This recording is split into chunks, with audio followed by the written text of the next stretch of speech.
시청자 여러분 안녕하십니까. 지금부터 정권의 안보정론으로 시작하겠습니다.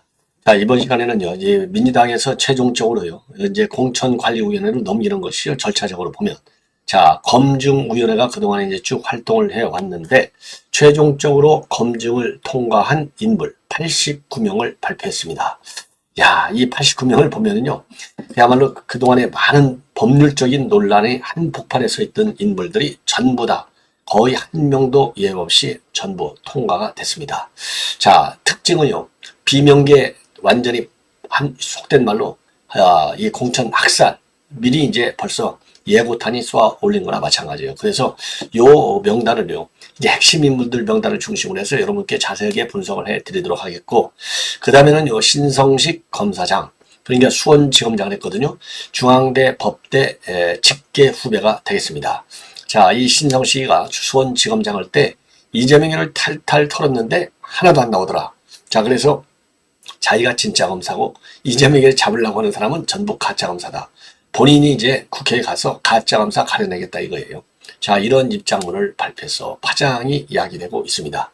자, 그 다음에는요, 여러분들 50억 클럽, 이 의혹 대상자 중에 한 명이었던 박영수 전 특검이요, 오늘 보석신문에 참여를 했습니다. 그래서 한마디로 죄송하다, 뭐 검찰 후배들도 고생시키고, 그리고 이제 법원 재판 앞으로 잘 받겠다. 이러한 취지의 입장을 직접 밝혔고, 그리고 변호인 측에서도 증거인멸 이런 것 때문에 이제 구속이 됐잖아요. 증거인멸할래야 인멸할 증거도 없다. 이미 다 검찰이 가지고 있는 것 아니냐. 이렇게 입장을 밝혔고요. 검찰에서는 보석을 난다 하더라도, 왜냐하면 구속기간 6개월이 다 이제 만기가 돼요. 다음 달에. 자, 그래서 지금 검찰에서는 전자장치를 부착한다는 이런 조건을 좀 다뤄달라. 그래서 지금 법원에서는 오늘 판사 이 발언을 보면 보석은 뭐 결정된 거나 마찬가지였고, 대신에 전자장치 부착과 같은 조건은 별도로 검토해 보겠다. 그래서 사실상의 보석 석방은 이제 확정된 거나 마찬가지가 되겠습니다. 그리고 시간이 되면은요, 이 김용 재판과 관련해서 이 위증혐의 그야말로 굉장히 악랄한 사건이다. 예, 경악을 금치 못할 수 있다. 검찰에서 아주 강한 입장문을 내놨습니다. 자, 이러한 내용을 가지고요, 짤막하게 여러분들께 정리해 올리도록 하겠습니다. 우선적으로 말이죠, 공직자평가위원회가 이제 현역 의원들에 대한 평가를 다 마쳤어요. 그리고 이제 공관위원회로 넘겼는데, 그래서 이제 오늘 89명의 공관위로 넘긴 인명이 실명이 전부 다 공개됐습니다. 그러다 보니까 지금 민주당의 의원들이요, 굉장히 술렁이고 있다고 하는데, 그 이유는 뭐냐? 평가의 20%로 분류된 현역 의원들이 추후 경선에서 20% 또는 30%의 감점을 받게 돼 있거든요. 그래서 사실상 이제 컷오프 대상이 되는 겁니다. 자, 그래서 어제부터요, 현역 의원 실명이 적힌 명단, 뭐 흔히 얘기해서 우리가 이제 여의도 찌라시라고 하잖아요. 여의도 찌라시에 이제 이 하위 20%, 이 명단이 쫙 돌고 있어요. 자, 그래서 추가 탈당 러시가 이루어질 수 있다고 하는 우려가 지금 강하게 제기되고 있고, 자, 이렇게 되다 보니까 당 지도부에서는 아직 통과하지 않았다, 이렇게 수습을 하는데 지금 급급한 지금 상황이라고 합니다. 자, 그런데 어쨌든 간에 지금 이제 이명배 공관위원장이 어제 이 평가 현역 의원 이 평가 결과를 넘겨받은 것은 사실이다, 이렇게 인정을 했고요. 그리고 이제 이명배 공관위원장은 이 하위 20%에 속하는 의원 중 일부에게는 이미 결과를 통보할 예정으로 있다. 예, 이런 입장을 내놓고 있어요.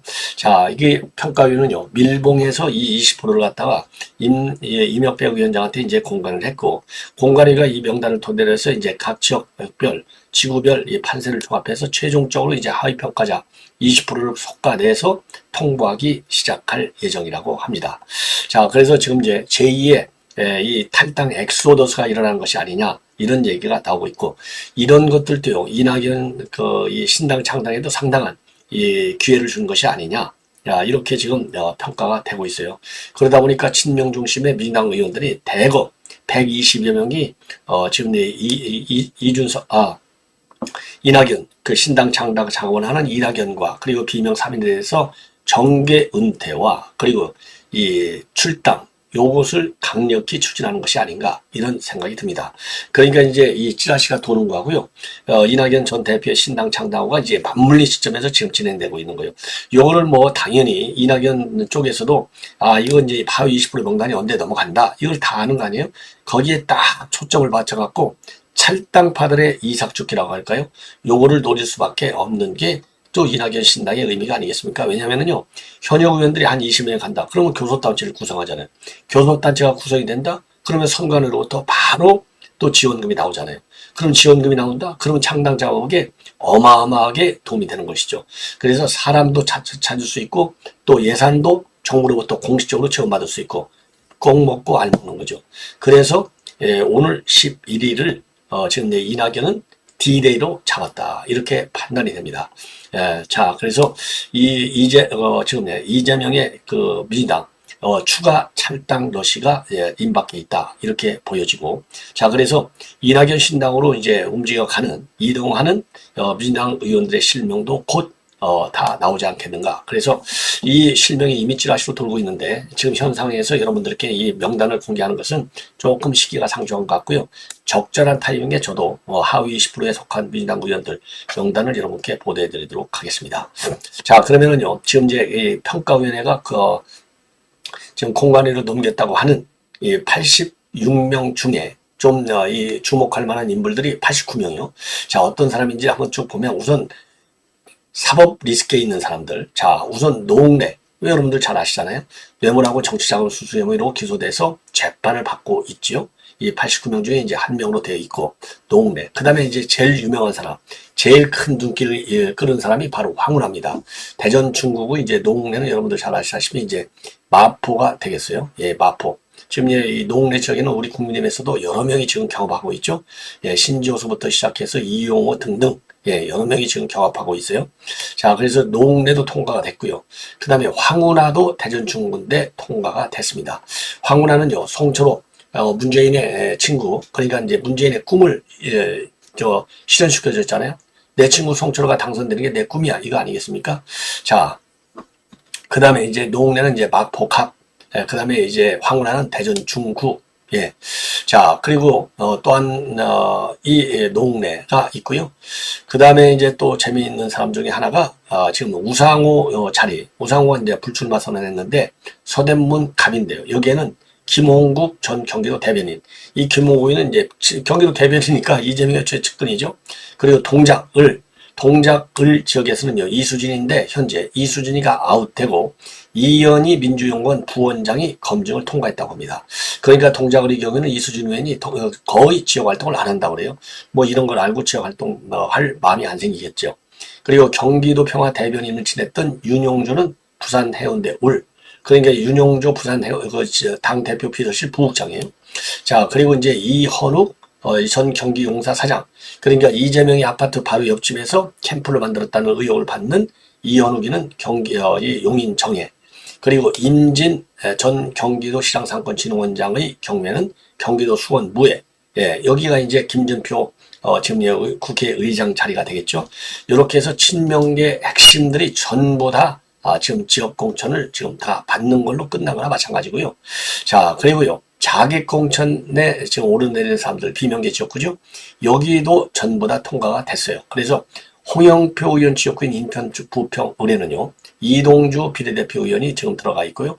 이명주는 이제 친명 핵심 조직인 더민주 전국혁신회의 소속으로 되어 있습니다. 그리고 신동근 지역구에는 인천 서구 을, 예, 여기에는 모경정 당대표 비서실 차장, 예, 이 사람이 이제 최근까지도 이재명이 수행했던 사람이고요. 그리고 이제 비명계 핵심인 박용진 의원 강북 을인데 여기에는요 정봉주가 적격 명단에 포함됐어요. 뭐 이거 뻔한 것이죠. 자, 그래서 지금 이제 비명계 초선 의원들 사이에서도 오죽하면 친명계 의원들 사이에서도 이재명이가 직접 우후죽순 나서는 친명의사들을 정리하는 것 아니냐 이런 우려가 터지고 나오고 있다고 합니다. 당연히 이재명이는 개항을 통과가 됐습니다. 자, 그리고요 이 문재인 청와대 출신들도 대거 검정 문턱을 통과했습니다. 그래서 임종석의 경우는 서울 중성동갑, 노영민의 경우에는 충북 청주 상당, 그 다음에 김의경은 전북 군산, 그 다음에 박경민은 경기 하남, 예, 박경미 전 청와대 대변인 여러분들 뭐 잘 아시잖아요. 예, 그 다음에 그 다음에 이제 한정우는 그 전 청와대 홍보비서관인데 분당 갑, 예, 한정우. 그 다음에 임세은의 경우에는 이 청와대 부대변인인데 서울 관악 의뢰.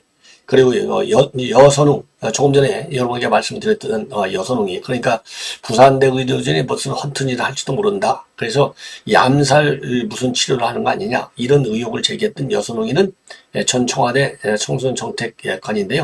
이 사람은 지금 분당 갑을 노리고 있습니다. 예. 자, 그래서 이제 분당갑에서는 이제 경합이 되겠어요. 예, 이렇게 되어 있고요. 그리고 이제 또 그 유명세를 날렸던 전현희는 지금 이제 강남을이 아닌 종로 적격반장을 받았습니다. 자, 그리고요. 지금 이제 이 정동영도 통과가 됐어요. 전주병. 그리고 박지원 전 민주당 비대위원장. 그리고 박지원은 송파을 예비후보로 나설 예정이라고 합니다. 송파을 지역은 이제 배현진 지금 현 의원이 이제 버티고 있는 자리가 되겠습니다. 자, 그래서 박지현도 나와요. 자, 이 정도로 해서 여러분께 그 유명 인사들 대충 말씀을 드렸고요. 자, 그리고 이제 또 여러분께 이제 전현직 지도부들도 대거 통과가 됐어요. 조정식, 박홍근, 고민정, 장경태, 당연히죠. 박주민, 진성준, 이해식, 전재수, 김윤덕, 김병기, 김영진, 강훈식, 정태호, 김한규 모두 현역 의원들 명단에 다 포함이 되어 있습니다. 자, 그래서 이 정도로 해서요. 지금 이제 친문 세력들도 상당히 뭐라 그럴까요? 많이 이번에 이제 전부 다 이 공천이 확실시 되는 이런 상황이다. 자, 이 중에서요, 신성식이 이제 통과가 됐는데, 신성식의 경우에는 이제 고향 지역인, 지금 이제 순천, 광양, 곡성, 구례, 갑, 여기를 지금 이제 출마하는 건데, 자, 출마와 관련해서 출마하는 사람들은 전부 출판 기념회를 열었잖아요. 그래서 지난 10일 날 순천대 우소콜에서 출판 기념회를 가졌습니다. 진짜검사 출판 기념회. 자, 이날 출판 기념회는요, 민주연구원의 부위원장인 이현희, 그 다음에 문진석 천안갑, 강민석 전 청와대 대변인, 그 다음에 안진걸 민생경제연구소장, 그리고 정병희 순천시 의장, 이런 사람들이 참석을 했어요. 그래서 이 자리에서 뭐라고 얘기하고 있느냐? 왜냐하면 이 사람이 말이죠, 지금 이제 수원지검장을 역임한 바 있습니다. 수원지검장을 역임하니까 수원지검에서 이재명의 변호사비 대납 의혹을 비롯한 여러 가지 이제 하여튼 대북 송금, 수원지검에서 수사하는 내용도 어마어마하게 많지 않습니까?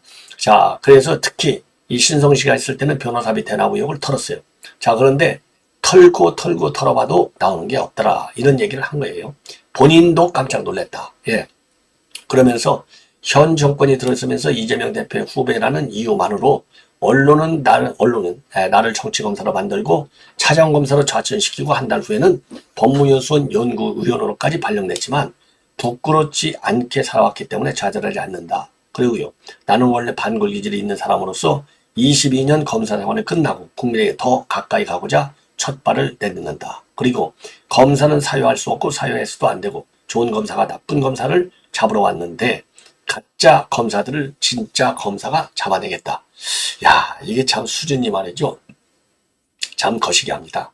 그리고 이재명 대표는 대학 선배지만 정말 탈탈 털었고 정말 먼지 한 톨 나오지 않아서 저도 깜짝 놀랐다. 예.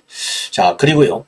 그리고 이제 이 신성식이는요, 뭘로 또 유명하느냐? 채널A 사건과 관련해서 KBS에 허위 사실을 알려준 혐의로 이미 재판을 받고 있어요. 남부지법에서. 자, 그래서 법무부의 입장은요, 지금 재판을 받고 있는 피고인 신문이기 때문에 사의를 수용할 수 없다, 이렇게 되어 있지만 출마를 막지는 못해요. 왜? 출마를 막으려면 우선 당에서 입당 절차를 밟지 안 받아줘야 되는데 이미 민주당에서는 입당을 밟아줬고 검증위원회까지 전부 다 통과가 됐지 않습니까? 이게 다 누가 만들어준 공이냐? 바로 황운하가 만들어준 기록 때문이다. 이런 이게 문재인이가 만들어놓은 악습 중에 하나가 아니냐, 이렇게 생각이 들어요. 자, 이번에는 이제 박영수 특검과 관련된 내용인데요. 자, 왜 이제 보석 신청이 오늘 심리가 별도로 열렸느냐? 이제 다음 달 20일이면요, 구속만기 6개월이 지납니다. 그래서 어차피 이게 풀어줘야 돼요. 예. 그래서 오늘 보석 심사를 한 겁니다. 제가 한 10일 정도를 미리 앞당겨서 보석 심사를 했는데, 오늘 보석 심사에서 구치소 생활을 해보니까 내가 이제 좀 신중하지 못했다라는 반성하는 입장문을 내놨습니다. 그래서 반성을 하면서 이제 석방을 요청한 거가 되겠죠. 자, 박영수 특검은 여러분들 잘 아시다시피 작년 8월 달에 대장동 민간업자들로부터 19억 원을 수수하고 200억 원 상당의 금품을 받기로 한 혐의로 구속 기소된 바 있어요. 자, 그래서 오늘 재판부로부터 발언 기회를 부여받고 이 입장을 오늘 밝혔습니다. 그래서 이 입장 내용을 보면은요, 한마디로 좀 신중치 못했다. 이거 죄송하다. 그리고 검찰 후배들한테도 미안하고, 그리고 법원의 재판은 앞으로 철저히 잘 받겠다. 이런 취지의 입장을 발표했어요. 자, 그래서 직접 인용을 해드린다면 제가 좀 더 신중하게 처신했더라면 이런 일이 일어나지 않았을 것이다. 만약 구치소에서 나갈 수 있는 기회를 주신다면 꾀부리거나 또는 머리 쓰는 일 없이 재판에 성실하게 임하겠다. 그리고 검찰의 여러 후배들도 쓸데없는 데 전력을 낭비하느라고 애 많이 쓰고 있는데 고생하시는 재판부에게도 죄송하다는 말씀을 드린다. 예, 요렇게 입장을 밝혔어요.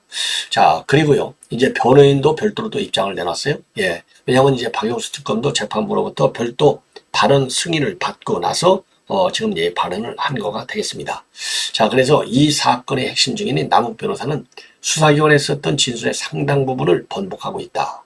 자, 그리고 공소사실이 충분한 증거로 뒷받침되지 않았을 가능성이 높다.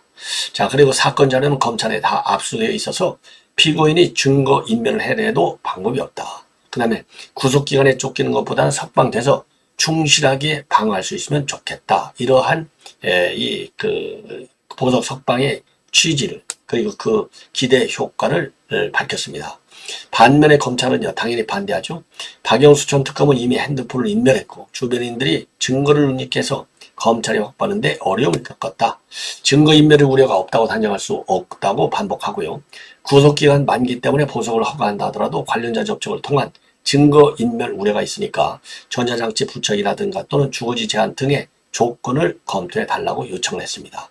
그래서 이 재판부 입장을 보면은요, 구속 만기 전에 보석은 해야 하는데 전자장치 부착은 검토해서 결정하도록 하겠다. 이러한 입장문을 내놨습니다. 자, 마지막으로요, 김용 재판과 관련된 이 위증교사 혐의에 관해서 검찰이 이례적으로 추가적인 새로운 입장문을 내놨습니다. 자, 최근에 이제 또 이 관련 인사들, 그러니까 이제 이재명 캠프에서 일했던 2명, 그 구속 압수수색 영장을 통해서 압수수색을 했고요. 그리고 이제 구속 영장을 청구해서 내주 월요일 15일 날 영장 실질 심사가 있게 됩니다. 그 전에 이제 오늘 입장을 내놓고 이 사건이야말로 가장 최악의 위증 사건이다. 자, 그래서 이 위증 의혹은 사안이 매우 심각하다. 그래서 조직적이고 계획적으로 재판부를 기망하는 행위가 이루어졌다는 부분에 경악을 금치 않을 수 없다. 이렇게 입장을 중앙지검 관계자가 밝혔어요. 그러면서 피의자들은 재판 과정에서 적극적으로 허위 알리바이를 만들어서 증인에게 허위 증언을 하도록 교사하고 이를 은폐하기 위해서 위조된 증거를 법원에 제출했다. 그래서 지금까지 수사를 통해서 김용씨 재판 과정에서 위증 정황이 있었다는 게 법원의 판결로 밝혀졌고 배후 세력 가능성에 대해서도 계속 수사를 해나갈 방침이다. 이렇게 입장을 밝혔는데요. 참고적으로 제가 여러 차례 여러분께 보도해드린 바 있는데 이번에 위증교사 혐의로 위증교사하고 위조 증거 사용 혐의로 구속영장이 청구된 사람은요, 이재명의 캠프 상황실장 출신인 박모 씨 그리고 소모 씨와 같은 2명으로 되어 있습니다. 자, 그래서 지난 9일날 영장이 청구가 됐고요. 자, 이 사람들은 작년 4월 달에요. 지금 이제 김용희가 불법적으로 정치자금을 받았다. 이 사실 숨기기 위해서 이 김씨 재판의 증인으로 나와 있는 이용우 경기도시장상권진흥원장에게 허위 증언을 하도록 부탁을 하고 또 위조된 증거를 법원에 제출한 혐의를 받고 있습니다. 자, 그런데 이건 무슨 내용이냐? 지금 이제 이 김용희가 유동규로부터 1억 원의 불법 정치자금을 받았다. 이게 이제 범죄 혐의 중에 하나인데요. 안 받았다고 주장하기 위해서 뭘 의증했느냐? 그 당시에 이 돈을 어디서 받았냐면 유동규 본부장의 유언홀딩스 사무실에서 받았어요. 1억을. 자, 그런데 알리바이를 만들어낸 겁니다. 이용우 경기도진흥사건위원장이. 그 이용우 경기도진흥사건위원장한테 위증을 하도록 강요한 사람이 바로 이재명의 대선 캠프 상황실장 출신 박모 씨하고 소모 씨 딱 2명이다 이거예요. 자, 그래가지고 이용우가 분당에 있는 유동규 사무실에서 있었던 것이 아니고 김용희가 자기 수원에 있는 사무실에 있었다. 이게 그런 게 완전히 알리바이가 되는 것이죠. 이렇게 해서 위증을 한 거예요. 재판부에서. 그리고 이제 위증의 증거는 뭐냐? 이 핸드폰에 나와 있는 캘린더. 이거를 갖다가 교묘하게 조작을 해가지고요. 이거 봐라. 내 핸드폰에도 지금 이제 그 자기 사무실에서 만난 이 기록까지 있지 않느냐? 이렇게 심하게 위증을 한 겁니다. 그래서 이 위증 증거까지 이제 사용한 거, 이 두 가지 혐의로 구속영장이 청구됐는데 이거 구속이 꼭 돼야 되는데 참 큰일 났습니다. 자, 시청자 여러분 이렇게 해서 본 방송을 마치겠고요. 이어지는 저의 심야 방송 계속해서 많은 시청을 부탁드리겠습니다. 대단히 고맙습니다.